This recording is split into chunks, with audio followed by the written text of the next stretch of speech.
Yes, it's time for the big question in which we tackle a major news story of the day. Tonight, Sarah Alfawi, a wag married to the Man City player Ilkay Gundogan, has complaints about the food in this country, and particularly the standards of restaurants in Manchester, saying nothing's fresh and it's all cooked from frozen. So is British food something to be celebrated or a source of national shame? Put bluntly, tonight's big question, is British food crap? To debate this, I'm delighted to welcome restaurant critic Andy Hayler and award-winning comedian and star of Mrs. Doubtfire, Scott Capurro, who of course is one of the stars of Headliners as well, and the UK comedy circuit. Great to have both of you with me. Scott, I'll come to you in just a moment, once you've finished that rather big sausage of yours. But Andy, British food, is it crap? No. I think it's my summary. I mean, I've eaten very widely around the world in a very large number of countries, and there are good and bad restaurants everywhere, of course. But generally speaking, I think the food in Britain might have been a bit less than great in the 60s and 70s, in particular when I grew up. But I think for the last sort of 20, 30 or so years, it's been, getting steadily sort of better. And, of course, there are other great places like, France, Japan in particular would be the obvious sort of, nations of cuisine. But I think the restaurants in England and particularly London where I live, I think are actually in pretty good shape on a global basis. And is there a difference, Andy, between the restaurant scene and how we eat at home? I mean, what about the national dishes that we have? British cuisine generally. Does it punch its weight globally? Well, of course, it depends what you eat. But I mean, there's nothing inherently wrong about sort of British cuisine. I mean, if you think about where we live, we're an island, so we have some terrific sort of seafood. You have a picture there of fish and chips on the screen. I mean, we have absolutely fine sort of lovely fish around the shores of the UK, from turbot, sea bass, Dover sole, langoustines, and so on, just as good as anywhere, really. So I don't think there's any inherent reason why British cuisine should be viewed in any worse way than any other, really. Scott Capurro, you've made quite a lot of jokes about British cuisine over the years in your award-winning stand-up act. So give it both barrels. Tell us what you think about British food. Well, I'm not great at holding a camera. That's obvious. There you go. But I love crisps. I think crisps, the vinegar crisps are great. I think the cheddar cheese crisps are good. What else do you have? I like salt. Is a nice seasoning. Oh, dear. I'm not thinking much. I think gravy? Bacon is overrated.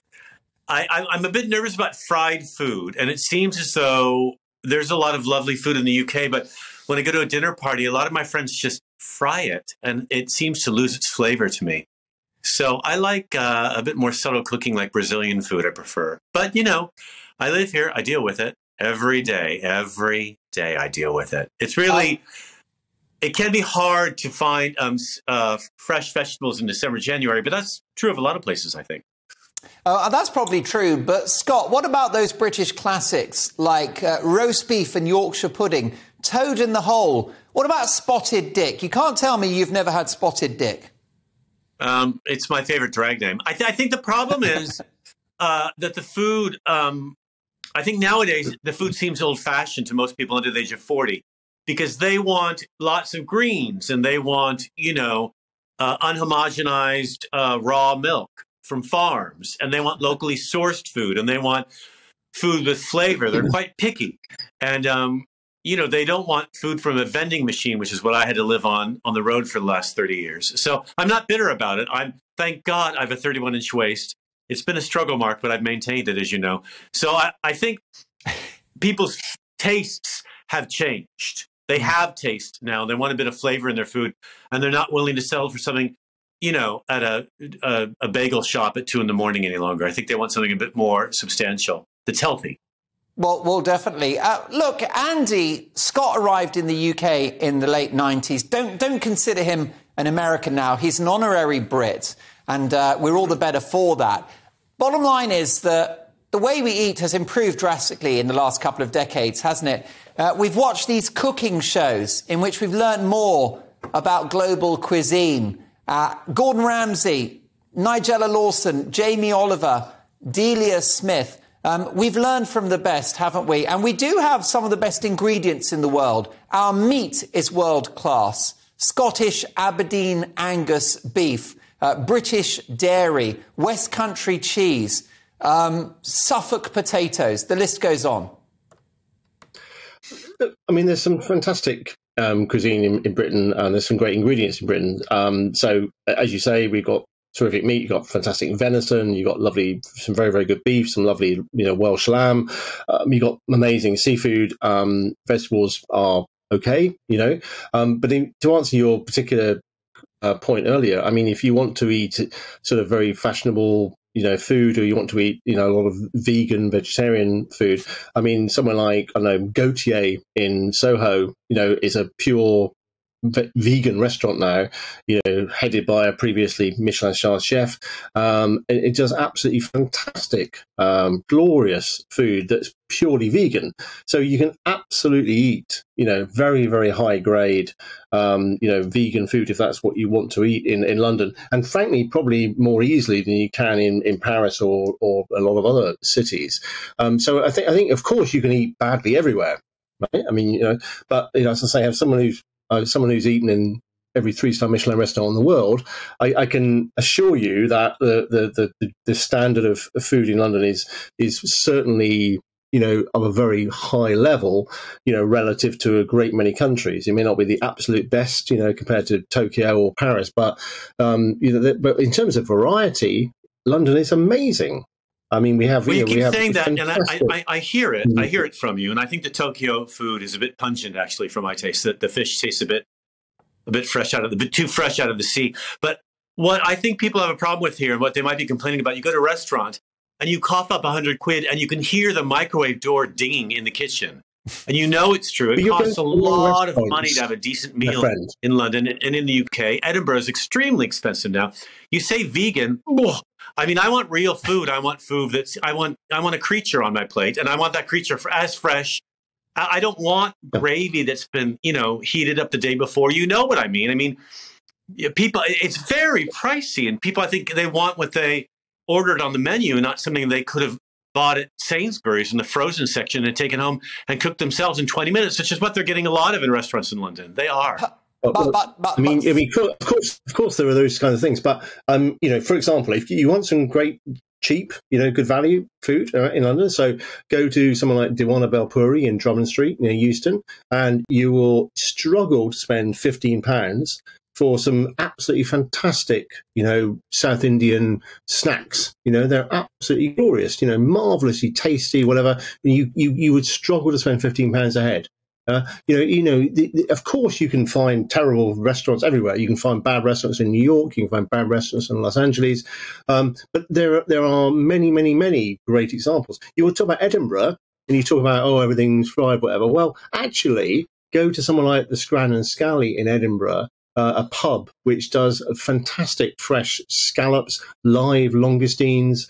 This is a pub, right? But you get amazing sort of scampi. You get tremendous, all kinds of different dishes that are superb. So I think, honestly, you're just reaching in the wrong places. Scott, very briefly. You're inspiring me. The food, you must admit, Scott, you are from San Francisco in California. The food in America is far worse than here in the UK. No, the food's fantastic in the US. And part of the reason is the abundance of it. I mean, it's just everywhere. And also, Mark, you must know. McDonald's, In-N-Out. Well, there's fast food restaurants here as well. But if you go to a restaurant, you get, something decent. And I think what you're thinking, the problem is in the US is it takes a lot of food to feed people who are running the world. They're very hungry. And they're blowing up bridges, and they're, defending Putin. So I think the problem is they're eating a lot, because they want to keep their brains alive. Whereas, in a hamlet like Britain, you're right. You can get by in a sandwich near Euston or chips like that. That's fine. A bit of popcorn, you can survive. But I think when you want a real meal and you don't have to spend 200 quid, it would be great to know where that restaurant exists in, say, Bethnal Green, where I live. Have you got anything over here in East London? Absolutely. Okay. Bethnal Green. Why don't you go to Da Terra, terrific sort of restaurant there. Or if you want something at the much, much sort of cheaper end, you can go, there's some terrific Indian restaurants around Whitechapel, like the Lahore Kebab House, which are literally 15, 20 quid. I mean, I've been a lot of times to San Francisco, by the way, at least 20 times, and I'm very familiar with the food scene there. And there's some lovely food there. You're absolutely right. I mean, places like Atelier Crème, there's places like Quince and many, many others, which are absolutely lovely. And you get, terrific food there. But so you do in London, if you know where to look. Okay. And I just wonder whether you've maybe not been very fortunate in the places that you've chosen, I think. Andy and Scott, before you go, because I know, Scott, you've got to run off to do your live show, massive sold-out gig tonight. But I'm going to ask you to rate the plate of some of my wonderful viewers. Edward, this is his dinner. Oh, Darren, so we'll start with Darren. This is Darren, and he sent us his barbecue meal. Can I get an out of 10 for Darren's meat? How about you, Scott? What do you think of Darren's rather juicy joints? It's looking satisfying and plump. I will give it, if there's a salad bowl on the right out of the photo, I will give it a 7. All right, this is the United Kingdom. We don't do salad, Scott. You should know that by now. Andy, out of 10 for that plate? It looks perfectly pleasant. Maybe a 5. I mean, that's fine. Blimey, hard to please. Then again, he is a restaurant critic. I would take that, Darren. Edward has got his pork crackling out. Let's take a look at this with an array of vegetables. Right, now listen, that's surely a Michelin star, isn't it, Andy? Oh, my God. Well, I think the broccoli looks okay. Yeah. I think the meat looks sadly a bit over, I'm afraid. So I might have to make that a little bit lower. Okay, Scott. That would wreck the night for me. That I'd walk out. I'd have to leave. I'm sorry. All right, a passion killer. Mary has sent in her Saturday night meal: steak and chips, classic with a bit of sweet corn. Scott, the tomatoes and the chips are inflammatory. I'd stick with the steak. Take the steak knife, and that's about. I don't know what that green stuff is. I'll give it a 3. Okay, how about an out of 10 from you? I have to say, I'm warming to Scott about every moment of this conversation. Actually, so it's hard to tell until you cut through the meat what it's actually like. But the chips look like they're thin and grim, and it's not particularly appealing, I have to say. Caroline's gone for a late breakfast. That makes her a legend in my book. Right. Scott. I give it a -1. That's the triple bypass breakfast. She's not going to wake up. She's going to be a chalk outline in the for They're going to identify her body for that. John has sent this one. All that roadkill on one plate. I'm actually fine with that. I mean, I think it may be sponsored by a cardiologist, but nonetheless, at least it looks like a good, honest plate of food. Caroline, don't take any notice of them. How about this? This is from John. And it's a bit of Italian. Oh, my God. Well, actually, I mean, that looks like restaurant standard. I don't know if he is at home, but I think he is. Does that look pretty good to you, Scott? You're Italian, aren't you? Half Italian? I am. Thanks for remembering, Mark. It looks all right. It's okay. I'd be hungry. I'd leave that table and I'd be hungrier than I was when I sat down. I don't need a half an artichoke and some splintered tomatoes. I need some real food, or else this date is not going any farther. There's nothing else is going to happen. Must have his I'm meat. sort of assuming that's a starter or something, but I mean, actually, that looks pretty good to me. I mean, you've got some nice-looking pasta, you've got some cherry tomatoes. Somebody's made some effort with the sauce. I mean, that looks entirely edible to me. Oh my God! How many more of these shall we do? Let's have a look. We'll probably do some more dinners in a minute, but let's finish for now on Steve. And this is chicken with sweet chili sauce, veg, and mushrooms with onions. What do we think of that? Okay, I'll let you have the first go at this, Scott. That looks lovely to me. That looks really nice. I'd like this, whatever that red stuff, that strawberry-looking stuff on the side. but the rest of it looks very, very nice. Actually, I'll give it 6.5. Yeah, I think that's sweet chili probably, and because it's sweet chili, I thoroughly approve. I mean, that looks it's nice, hearty, very pleasant. I would eat that. Yeah. And do you care to give me an out of 10?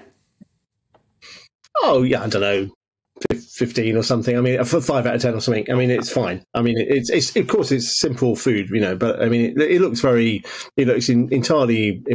enjoyable, Well, it's been a 3-course meal discussing this with both of you. So my sincere thanks to the brilliant comedian Scott Capurro, who'll be back on Headliners in the next few days. Can't wait for that. One of my all-time favourite comedians. And by the way, do watch Mrs. Doubtfire, one of the greatest comedy films ever made. And Scott has a major role. It's not a blink and you'll miss it. A brilliant starring role alongside Robin Williams. That's Mrs. Doubtfire. And one of the best comics out there. And also our wonderful, amazing, fabulous food expert. Let me congratulate Andy. I'll congratulate Andy because he's the thinnest food critic I've ever seen. You haven't met very many, but still, there we go. So nice job. Andy please take me to dinner, Andy. Please take me to dinner, please. There you go. Oh, dear. Scott's not happy. I'd be happy to. Send him a spotted dick and let's see how the evening pans out. Thank you so much, Andy and Scott. Well, that is what my guests think. But what do you think? We asked on Twitter, is British food rubbish? 74% said no and 26% said yes. We are going to do lots more of your dinners later in the show. But let me tell you that we've got our panel reacting to all of the big stories. A quick word from each of them on British cuisine. Let me start with you, Rakib Hassan. Is British food any good? Well, I think it is. And I think that Scott was talking a load of nonsense. And if he's living in Bethnal Green, there's plenty of authentic Bangladeshi cuisine that he could have there. He needs to go out more and sample more of his local surroundings. Well, it is. Listen, Mark, I'm looking at some British dishes like beef Wellington. Lovely. Sort of salt marsh lamb from Wales, which is grazed on samphire. And then look at the desserts that we have as well, like Scottish Dundee cake, Scottish shortbread. Then I think about Tunnock's tea cakes, which is sold in 40 countries, especially popular in the Middle East. So there has to be something. There's something going for British food, isn't it? Well, absolutely. Daniela, what's your favourite British classic meal? I like a roast dinner, I have to say, but I am from East London, so I do like a bit of pie and mash. But if he's in Bethnal Green, why has he not gone to Pelici's? It's like the best place. It's been there for over 50 years, family run, everything's homemade. Like, why have you not been there? Where is this guy living? He is missing a trick. Really the truth is, Ingrid, that here in Britain, we're a melting pot, aren't we? My parents are Irish. I know that you have come from Norwegian stock. The point about British food is there's not really such a thing as British food, is there? It's a wonderfully global cuisine. We love curries, we love Italian food. We just love everything. We do love everything, and I was nitpicking when it was Bangladeshi. In actual fact, I think that a curry is the most popular dish in the whole of the United Kingdom. Yeah. So there we go. But, it's a long time since I've sent a meal back. Actually, I don't even do that. I don't like complaining, but I just don't eat it and just say, no, sorry. It's a long, long time since I've had what I would call a bad meal. So I think that, we've really improved over the years. Presentation is very important. And I have to say that what your viewers sent in, all very nice and everything, but, the presentation was terrible. And it just kills it, because I think the eye, to see it first, you've kind of almost tasted it. It looks delicious. If it doesn't look delicious, automatically it just doesn't taste it. Kind of a psychological thing, maybe, but anyway. It's listen, it's all about presentation, a bit like this yes. show.